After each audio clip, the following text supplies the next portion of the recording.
Well, we're here with Lauren Lounsbury, and she is going to Baylor University to compete in equestrian.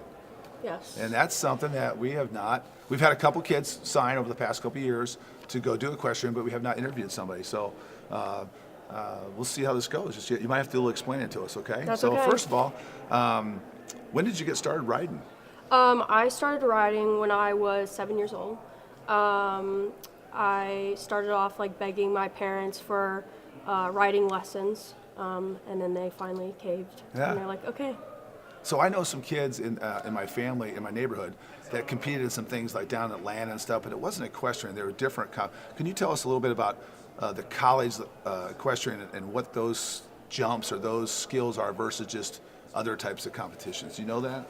Yeah, so basically with college equestrian, you are riding different horses for every competition, whereas when you're doing it on your own or before college, you're usually using your own horse, which makes it a little bit easier because you're constantly like getting to know the horse, like like what you need to fix or what you constantly need to be like doing to remind them to like do the right move or like turn this way.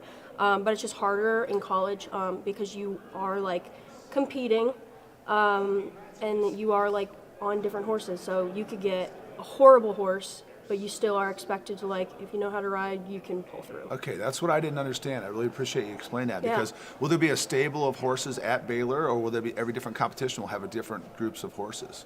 So each college has their own set of horses that the team practices on, and then when you go and compete, whoever's like home base you're at, so like if you're at Baylor, you'll be using Baylor's horses, but let's say you go to Texas A&M, then you'll be using their horses. Oh.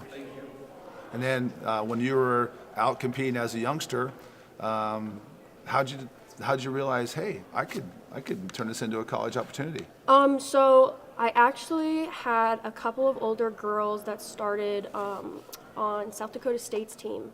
And then it kind of picked up from there, and it kept becoming more popular to talk about, and like everyone in my horse association was just putting a really big emphasis on it.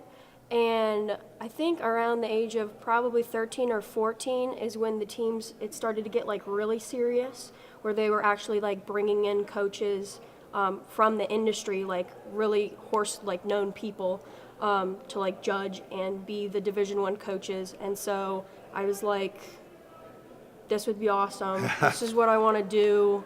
I just knew.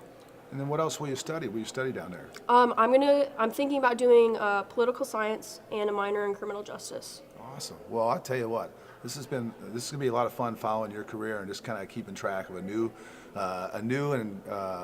sport to us here at Valley. Just to kind of, and this reminds a reminder to people. We have kids doing equestrian, lacrosse, archery, rugby, all kinds of other sports that maybe aren't sanctioned by the Iowa High School or Girls Union, but we have some really talented athletes and students. So good luck to you. Thank you very All right, much. you bet. Have a Thank good year. you.